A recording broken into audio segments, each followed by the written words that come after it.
चुड़ैल की दुख भरी कहानी। नमस्ते दोस्तों, मेरा नाम संगीता है। आपका स्वागत है आपके अपने YouTube चैनल अनेक कहानियों में। मोहन बाबू अपने कार्यालय में बैठकर अपनी सीट पर फाइलों को उलट-पुलट कर रहे थे। उनका कार्यालय ग्रामीण क्षेत्र में था, जहां जाने के लिए कच्ची सड़कों से होकर जाना पड़ता था। अरे इतना ही नहीं, कार्यालय के आसपास में जंगली पौधे बहुत ज्यादा थे। कहीं कहीं तो ये जंगली पौधे इतने सघन थे, इतने घने थे कि एक घने जंगल के रूप में दिखते थे।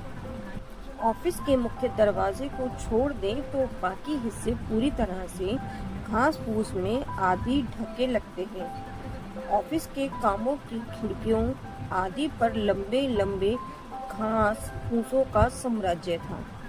दिन में भी ऑफिस में हल्का सा अंधेरा रहता था, जिससे ऐसा लगता था कि ये ऑफिस हरी भरी वादियों में शांत से मन बैठा हुआ किसी गहरे चिंतन में डूबा हुआ हो, क्योंकि इस ऑफिस में कुल कर्मचारियों की संख्या मात्र 5 ही थी, जिसमें से एक थे मोहन बाबू थे, जो चपरासी के रूप में यहाँ अपनी सेवा दे रहे थे।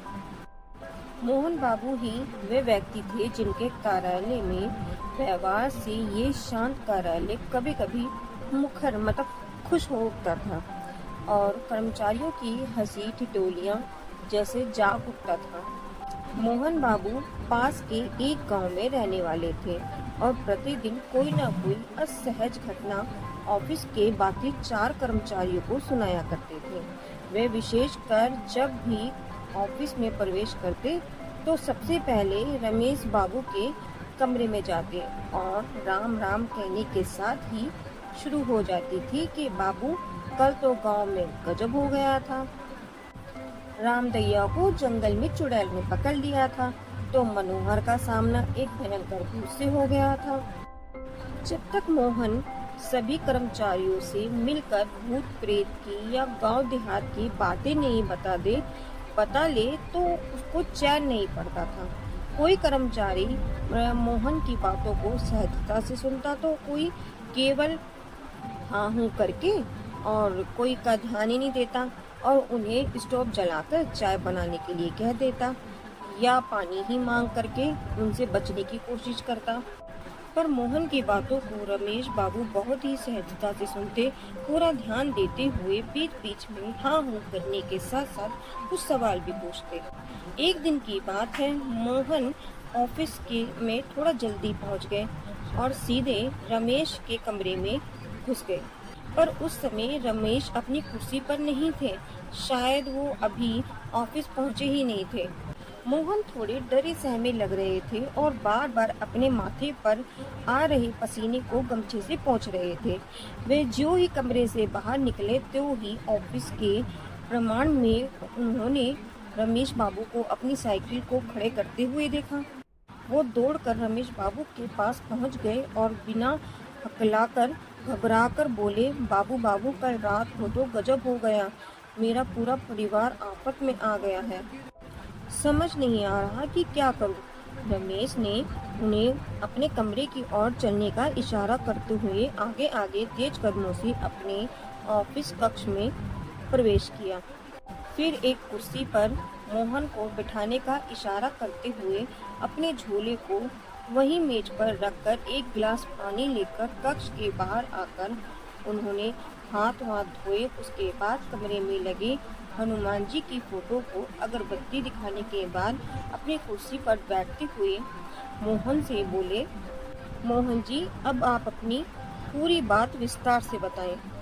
अब उनकी अनुमति मिलते ही मोहन कहना शुरू किया कि बाबू कल मैं जब शाम को घर पहुंचा तो पता चला कि मेरी बहू कुछ लकड़ी आदि की व्यवस्था करने जंगल की ओर गई थी और वहीं उसे किसी चुड़ैल ने धर लिया था। वह इधर उधर जंगल में भटक रही थी। तभी कुछ गांव वालों के गाय बकरी को चरवाए नजर पर उस पर पड़ गई। वे लोग स्थिति को भांप गए और मेरी बहू को पकड़कर घर पर छोड़ गए। फिर गांव के ही सोखा बाबा ने झाड़ फूक की, उसके बाद उस चुड़ैल से छुटकारा मिला। पर आज सुबह से उस पर चुड़ैल हावी हो गई। सुबह से ही सोखा बाबा उसे उतारने में लगे हैं, पर वो छोड़कर जाने का नाम ही नहीं ले रही। समझ नहीं आ रहा कि क्या करूं। मोहन की बातों को सुनकर रमेश बाबू थोड़े गंभीर हुए और अचानक पता नहीं क्या सूझा कि हंसने लगे। रमेश बाबू की हालत देखकर मोहन तो और भी हक्के बक्के हो गए। उन्हें समझ नहीं आया कि आखिर इनको क्या हो गया। कहीं इन पर भी तो किसी भूत प्रेत का साया नहीं पड़ गया। अभी मोहन यही सब सोच ही रहे थे, तभी रमेश बाबू अपनी कुर्सी पर से उठे और बिना कुछ बोले मोहन को अपने पीछे आने का इशारा करते हुए बाहर निकल गए। कमरे से बाहर आकर रमेश बाबू के पास एक झोपड़ी से कुछ पत्तों को तोड़ा और मन ही मन कुछ मंत्र बुदबुदाए। फिर मोहन को उन पत्तों को देते हुए बोले कि आप इसे पीस कर अपनी बहू को पिला दें और अपने घर पर ही रुकें। मैं ऑफिस के कुछ जरूरी काम काज निपटा कर अभी 1-2 घंटे में आपके घर तक पहुंच जाता हूं। इधर मोहन बिना कुछ बोले केवल सिर हिलाए और उन पत्तों को लेकर घर की ओर बढ़े। रास्ते में उन्हें केवल एक ही बात दिखाई जा रही थी कि रमेश बाबू को यहाँ आए 3 साल हो गए, पर कभी उन्होंने इस बात का जिक्र नहीं किया कि वे भूत प्रेतों को उतारना भी जानते हैं।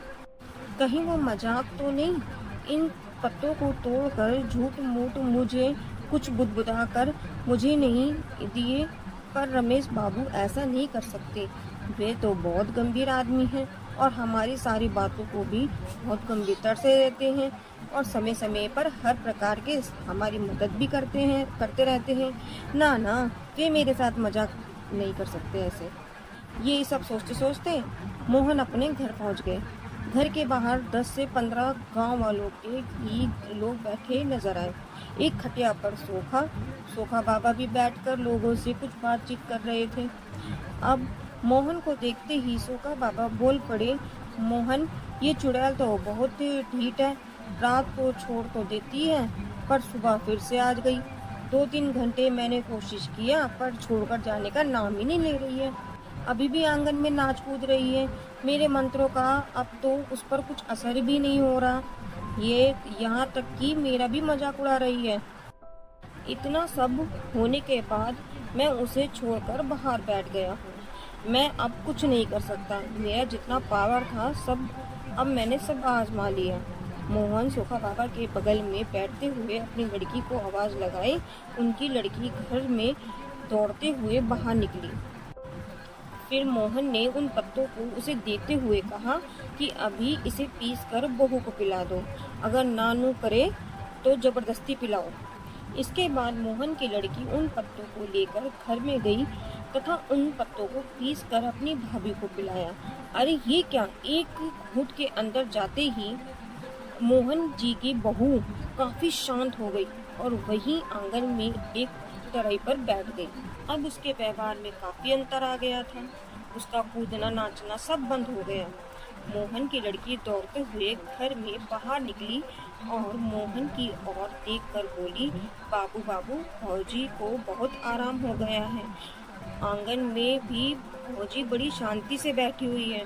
बाहर जितने लोग थे वे सब बहुत चकित हो गए। आखिर जो चुड़ैल इतने बड़े सोखा बाबा के बस में नहीं आई, वो 2-4 पत्तों के पिलाने से कैसे बस में आ सकती है? आखिर वे कैसे पत्ते थे? क्या किसी धर्म स्थान से लाए गए थे या किसी बहुत बड़े पंडित ओझा सोखा आदि ने दिए थे? वहाँ बैठे लोगों ने में से एक ने मोहन की ओर देखा पर कुछ बोले इससे पहले ही मोहन उन पत्तों के बारे में बता दिया। सभी लोग बिना देखे रमेश बाबू को धन्यवाद देने लगे। सोखा बाबू ने कहा, वास्तव में आपके रमेश बाबू तो बहुत पहुँचे निकले। जिस चुड़ैल को बस में करने के लिए मैंने सारे हथकंडे अपना लिए, उसे उनके मंत्रित 2-4 पत्तों ने बस में कर लिया। फिर तो मोहन थोड़ा तन कर बैठ गए और लगे रमेश बाबू का गुणगान करने। अभी वो लोग आपस में बात ही कर रहे थे कि तभी रमेश बाबू की साइकिल वहां रुकी। रमेश बाबू को देखते ही मोहन दौड़कर रमेश बाबू के हाथ से साइकिल लेकर खुद ही खड़ी करते हुए बोला, रमेश बाबू, आपको आपके पत्ते जो कमाल कर दिया। अब बहू काफी अच्छी है और बहुत शांत से आंगन में बैठी है। रमेश बाबू के इतना कहते ही वहां बैठे सभी लोग खड़े हो गए और रमेश बाबू की जय जयकार करने लगे। रमेश बाबू का सबका अभिवंदन स्वीकार करते हुए उन लोगों के बीच में एक ही खाट पर बैठ गए। फिर रमेश बाबू ने मोहन की बहू को घर से बाहर बुलवाया। वे काफी शांत थी, पर रमेश बाबू को लगा कि अभी भी वे चुड़ैल यही हैं और पत्ते का असर खत्म होते ही फिर से इसे जकड़ लेगी। रमेश बाबू ने मोहन की बहू को अपने पास बैठने का इशारा करते हुए कुछ मंत्र गुदगुदाने लगे। अरे ये क्या? मोहन की बहू घबरा कर बोल उठी, मुझे छोड़ दीजिए, मैं जा रही हूँ, मैं अब कभी नहीं आऊंगी, नहीं इसे पकड़ूंगी, मुझे जाने दीजिए, मुझे जाने दीजिए, मैं जल रही हूँ, मुझे छोड़ दीजिए। उस चुड़ैल की इस तरह के गिड़गिड़ाते हुए देखकर मोहन की तो काफी हिम्मत बढ़ गई। वे बोल पड़े, रमेश बाबू इसे छोड़िएगा मत, इसे जलाकर भस्म कर दीजिए। पर वह चुड़ैल मोहन की ओर ध्यान न देते हुए रमेश बाबू की ओर दयनीय स्थिति में देखते हुए अपने प्राणों की भीख मांग रही थी। रमेश बाबू काफी गंभीर लग रहे थे। उन्होंने मोहन की बहू की ओर गुस्से से देखते हुए बोला कि तुम हो कौन, इसे क्यों पकड़ा है? तो दोस्तों, रमेश बाबू ने पूछा कि आखिर तुम हो कौन और कहां से आई हो?